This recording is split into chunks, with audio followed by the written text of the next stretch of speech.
समस्त प्रिय दर्शक बंधु मान प्रेज द लॉर्ड नमस्कार। प्रिय दर्शक बंधु मैंने आपण मानक छोट भिडियो स्वागत करे। मु आशा करे आपण माने प्रभुंकर अनुग्रह भलरे अच्छंती।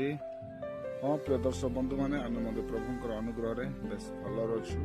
परमेश्वर पवित्र महान नाम गौरव हो से आम मानक आज दिन देखा सुजोग देइछंती। तेणु प्रिय दर्शक बंधु मैंने चलत माने प्रत्येक दिन पर आज मैंने ईश्वर दया को मन पकाई ईश्वर वाक्य को लेकिन स्वर्णमय पद को आम शिखा जा।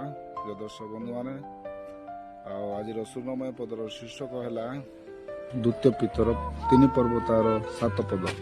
से भाव लिखा जाए। प्रिय दर्शक बंधु मैंने पुणी यह वर्तमान आकाशमंडल और पृथ्वी से वाक्य द्वारा अधार्मिक लोकमान विचार और विनाशर दिन निमंते संचित होई अग्नि निमंते रक्षित होइछि।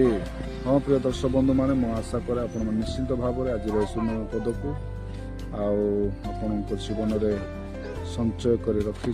तेणु प्रभु आपण मान बहुल रूप से आशीर्वाद करते। तो प्रिय दर्शक बंधु मैंने आज वीडियो एति देखा पुनर्बार मैंने नेक्स्ट वीडियो से पर्यंत समस्त को Praise the Lord. God bless you. Amen.